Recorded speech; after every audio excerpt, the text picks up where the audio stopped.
Welcome to the deep dive.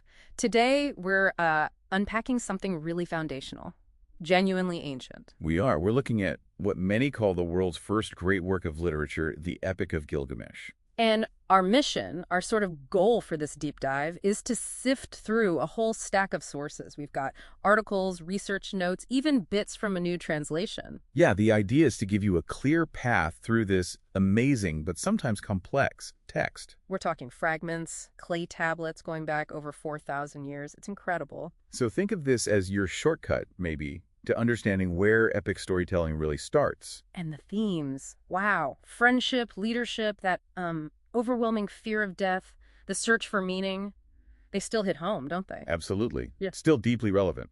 So we'll pull out the key insights, some surprising facts maybe. And explore what this kind of damaged masterpiece tells us about being human and about ancient Mesopotamia. Right. Let's unpack this. Okay, so first off, this isn't like a novel written start to finish, right? Right. Not at all. That's the first thing to really wrap your head around. It's a text that grew over, well, millennia. Found in pieces, different times, different languages even. Exactly. The oldest bits we have. Clay tablets, cuneiform script. They're over 4,000 years old. Wow. And how we even know about it today is a story in itself. Oh, it's wild. It really kicked off, you could say, in the mid-19th century, around 1850. And those big discoveries? Yeah, finding thousands upon thousands of tablets. Like in King Ashurbanipal's library at Nineveh, that was the first really huge find of cuneiform. Kind of unlocked the door for us. And that led to that amazing moment with George Smith in 1872, finding the flood story. Right. The sources describe him finding this tablet, realizing what it was. Yeah. And apparently he just started rushing around the room, super excited. Didn't he start, like, taking his clothes off? That's the story. Just completely overcome. But, it also shows the challenge. Oh, so. Well, that specific tablet, turned out it was actually part of a different, though related poem called Atrahasis. Ah, okay. So not Gilgamesh itself. Exactly. It shows how scholars had this massive puzzle trying to figure out which fragment belonged where, how these ancient stories connected. It wasn't straightforward. So there isn't just one version of Gilgamesh. It's more like layers. Precisely. Layers is a good word. You've got these older Sumerian narrative poems, at least 5 distinct stories. Okay. We know them best from copies made around the 18th century BC. They were used in Babylonian schools for scribes. So teaching material, almost. Kind of, yeah. And some think these Sumerian tales might have started even earlier, maybe 21st century BC, court entertainment, possibly under King Shulgi. So those are the really old roots. What came next? Closer to the epic we know. Then you get the earlier Akkadian versions. This is the old Babylonian period, first half of the second millennium BC. Akkadian language, not Sumerian. Right. And these versions were known by their first line, surpassing all other kings. Catchy title? It is. Yeah. What's really interesting is that scholars think this version might be the work of a single anonymous poet, someone who took those older Sumerian tales and wove them together into a more integrated epic, a real masterpiece, even then. Okay, and then the version most people encounter today, the standard one. That's the standard Babylonian version from the first millennium BC. Its opening line gives it its name, He Who Saw the Deep. He who saw the deep. I like that. It's evocative, isn't it? Tradition points to a figure named Sinlik Unani as the compiler or editor. Sinlikunini? Yeah, probably lived somewhere between 1300 and 1000 BC. He was an Ushbu, an exorcist or a scholar priest. So maybe not an author in our sense, but someone shaping the tradition. Exactly. Preserving, refining, maybe adding connections. This version significantly reworked and expanded the earlier material into the 12-tablet epic that became standard. But even that version isn't complete, is it? Oh, far from it. Even with all the tablets found, like the dozens from Ashurbanipal's library, there are still huge gaps, missing lines, damaged sections everywhere. It's like a magnificent ruin. That's a great way to put it. It reminds you constantly that there's still more to learn, more potentially waiting to be discovered. Makes what we do have feel even more valuable. Definitely. Okay, so let's dive into the story itself. Who is this Gilgamesh? So Gilgamesh, he's the king of Uruk, a great city-state, and he's, well, larger than life. The text says he's 2/3 God, 1/3 human. 2/3 God, that's specific. It is. Gives him immense strength, charisma, but also maybe arrogance. Initially, he's portrayed as this wild bull on the rampage, a tyrant. A tyrant. So the story starts with him being bad. Pretty much. His own people are suffering under his rule. They actually cry out to the gods for help. Okay, so the gods need to step in. What's their plan? Their solution is interesting. To sort of channel his energy, maybe distract him, they create a counterpart for him, an equal. And that's Enkidu. That's Enkidu, fashioned from clay, like humans were said to be, but wild, completely uncivilized, covered in hair, lives out in the wilderness with the animals. So you've got the ultimate city king and the ultimate wild man, polar opposite. Exactly, and the story is about bringing them together. How does that happen? Through a woman named Shamhat. She's described as a Ribantu, often translated as a prostitute, or perhaps a temple devotee associated with Ishtar from Uruk. Oh.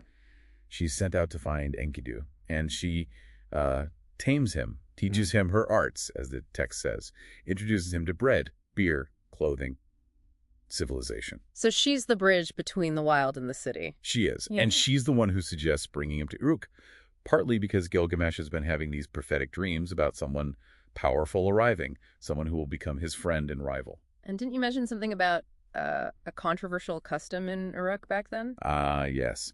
The old Babylonian version, one of the earlier ones, mentions this rite of first night, Isius Priminoctus, Meaning, meaning the king, Gilgamesh, had the right to sleep with the bride before her husband did. wow, okay, that's stark. It is, and it's presented as something awful Enkidu wants to stop, but the text itself, in that old Babylonian context, seems to frame it almost as a divinely sanctioned royal privilege for Gilgamesh, specifically at that time. It's a really challenging detail for modern readers, obviously, but shows his initial absolute power. Yeah, definitely highlights the tyranny. Who else is important in this story? Any other key players? Oh, yeah. There's Ninsun, Gilgamesh's mother. She's a goddess, very wise, helps interpret his dreams. Okay. Shamash, the sun god, acts as his divine protector, especially during their big adventure. Ishtar, the goddess of love and war, is hugely important, very powerful, and gets quite vengeful later on. Right. Then there are the figures from the quests, Humbaba the monster guarding the cedar forest. Ogre. Kind of, yeah. Right. Shiduri, she's a minor goddess, an alewife living at the edge of the world, dispenses some crucial wisdom. Okay. Or Shinabi, the ferryman who takes Gilgamesh across the waters of death. And, of course, the really key figure for the later part, Utanapishti. The flood survivor. The one and only. The man who holds the secret Gilgamesh desperately seeks. It's a whole world, but like you said earlier, it's way more than just monsters and adventures. Absolutely. It digs deep. The sources really emphasize these core themes. Friendship, the incredible bond between Gilgamesh and Enkidu, is central. Transforms Gilgamesh, right? Completely. Then there's kingship, what it means to be a good ruler, contrasting his early tyranny with his later wisdom. And the big one, death. The fear of death. It drives so much the second half. And linked to that, the quest for immortality. Can humans escape their fate? And you mentioned these little aha moments scattered through it, explanations for things. Yeah, it's fascinating. The text tries to explain stuff like, why do temples look after orphans? Well, because they're like Enkidu, the ultimate foundling, right? Huh. Interesting connection. Or the origin of dwarfs, why nomads live in tents. Even why snakes shed their skin. Yeah. That's directly tied to Gilgamesh losing the plant of rejuvenation later on. So it's like their mythology explaining the natural world. Exactly. It gives you this amazing window into how they saw the world, how everything was connected to these big mythic stories, and the fundamental human struggles. And the connections to later stuff, especially the Bible. Oh, undeniable. You can see parallels with Homer's Odyssey, the long journey, strange encounters. Right. But the big one, the really famous one, is the flood story in Tablet 11. Noah's Ark, basically. The Mesopotamian version, yeah. Utanapishti tells Gilgamesh how he survived the great flood sent by the gods. And the sources are clear. This Babylonian story, especially the fuller version in Atram-Hesis, was definitely a model for the Genesis flood narrative. Wow. So this story was echoing down through the ages. Directly influencing later traditions. It's huge. So given all the gods and myths, why do some sources call it a document of ancient humanism? That sounds almost contradictory. It does, but I think what they mean is, despite the divine framework, the focus is relentlessly on human experience. Human values, human limitations. What does it mean to live a good life? How do you deal with loss? How do you find meaning when you know you're mortal? It's exploring our condition, using the myths as a stage.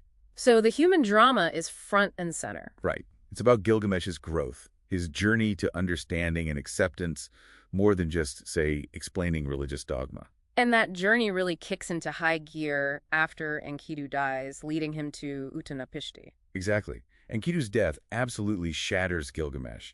He sees his best friend, his equal, reduced to clay, and he's terrified the same fate awaits him. Understandable. So he becomes obsessed. He has to find Utnapishti, the only human known to have escaped death, to have achieved immortality. He thinks Utnapishti must know the secret. The secret of the gods. That's what he's after, the key to eternal life. And to really get why immortality was the goal, we should maybe touch on their view of why humans were even created. Yeah, that's important background. In Mesopotamian thought, humans weren't exactly the pinnacle of creation. They were made from clay, mixed with the blood of a slain god, primarily to serve the gods. Serve them how? Do the hard labor.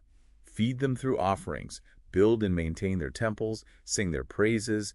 Basically, take the workload off the younger gods who, according to one myth, actually went on strike. The gods went on strike. That's the story in Hatshepsut, yeah. They were tired of digging canals and stuff, so humans were created as substitute workers. And wasn't there some idea that humans were inherently flawed from the start? There was. Some traditions say the god whose blood was used in creation was actually a rebellious god. So humans inherited this streak of waywardness, unruliness, always causing problems for the gods. Okay, so humans are noisy, flight laborers. Where did death come into the picture originally? Well, again, looking at Hatshepsut, which informs Gilgamesh, death wasn't necessarily part of the initial plan. But humans were too fertile, too noisy, bothering the chief god in little. So he tried to get rid of them? Repeatedly. Plagues, drought, famine. But humans kept bouncing back, partly helped by the god Enki. So finally, the gods held a council. And decided? They decided to impose limits. Childbirth would be difficult, some people would be barren, infant mortality would exist, and crucially, humans would have a finite lifespan. Death became the ultimate population control, woven into the fabric of mortal existence after the Great Flood. Except for Utnapishti. Him and his wife, the sole exceptions, rewarded with immortality for surviving the flood, the gods unleashed. That's why Gilgamesh sees him as the key. So Gilgamesh undertakes this epic, perilous journey to the ends of the earth. What does Utnapishti tell him when he finally gets there? Does he give him the secret? Well, Utnapishti tells him the whole flood story, yes. But he also gives him some hard truths. Counsel about kingship, how a king should care for his people, maintain the temples, the difference between ruler's duties and a fool's fate. What about immortality? The core message is, stop chasing it. It's futile for mortals. You can't escape death. Which echoes what that goddess Shiduri told him earlier, right? The alewife. Exactly. She told him basically the same thing. Gilgamesh, where are you wandering? Life, which you look for, you will never find. Yeah. She advised him to just live his human life to the full. Enjoy food, drink, music, love your wife, cherish your children, classic carpe diem wisdom, ancient Mesopotamian style. So the quest itself is a failure, in a way. He doesn't get eternal life. He fails to get physical immortality, yes. But the journey, the struggle, the wisdom he gains from Utnapishti and Shiduri, that's the success. He changes. He transforms. He finally accepts his mortality. The prologue says he journeyed, was weary, found peace. He learns his place in the grand scheme, the divine order. He becomes wise. And his lasting legacy isn't cheating death. No. It's something concrete, something for his people. He returns to Uruk, and the epic emphasizes his achievement. Building, or perhaps rebuilding and strengthening the magnificent city walls. On ancient foundations. On the antediluvian foundations, the text says. Foundations laid before the Great Flood. It connects his work back to the deep past, grounding human civilization, his civilization, within that cosmic order he now understands. That wall becomes his monument, his enduring fame. That's a powerful shift. From seeking personal immortality to building something lasting for the community. It's the core of his transformation. Which leads to a really fascinating final point, kind of an irony, considering his whole quest. What did the Babylonians believe happened to Gilgamesh after he died? Right, this is crucial. The epic itself gives us a glimpse of their view of the afterlife through Enkidu's dream. He sees the netherworld a bleak, dusty, gloomy place. Ruled by Ereshkigal. Yes, the fearsome queen of the underworld and her vizier Namtar, god of fate and pestilence. It wasn't a pleasant prospect for most mortals, becoming a shade down there. But Gilgamesh wasn't most mortals. He was 2/3 god. Exactly. And here's the great irony the Babylonian audience would have known. Despite his terror of death and failure to achieve immortality in life, his divine heritage meant he had a special destiny after death. Which was He became deified. He was destined to become a judge and a ruler in the netherworld. ruling over the dead, the very thing he feared. Precisely. Ruling the shades alongside other important underworld deities. His own mother, Ninsun, actually hints at this fate early in the epic, saying he's destined to have power over the black-headed people, meaning humanity in the afterlife. Wow. So the man who ran from death ends up presiding over it. That's quite a twist. It's an incredibly poignant, powerful resolution. He finds a kind of immortality after all, just not the one he sought, and in the very place he dreaded. It brings his story full circle. Incredible. We've really covered a lot of ground today, from piecing together fragments of clay to these massive universal themes. Yeah, through Gilgamesh's journey, the tyranny, the friendship, the grief, the quest, the final wisdom, it's quite the arc. And it just hammers home that this isn't just some dusty old story, it feels like. The source code, almost, for so much that came later. It really is foundational. You see echoes everywhere. And those core questions about life, death, meaning, they just don't get old, do they? Not at all. Even with the text being incomplete, damaged.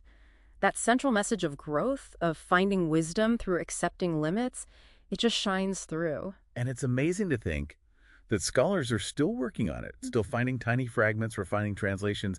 This masterpiece, even in ruins, keeps speaking to us. Thousands of years later, about what it means to be human. Exactly. Which does make you wonder, as we keep learning more, finding new pieces, getting better at understanding the language, the culture, how might our view of Gilgamesh, this truly foundational story, keep changing? What new layers might emerge? That's a really interesting question, something to definitely mull over.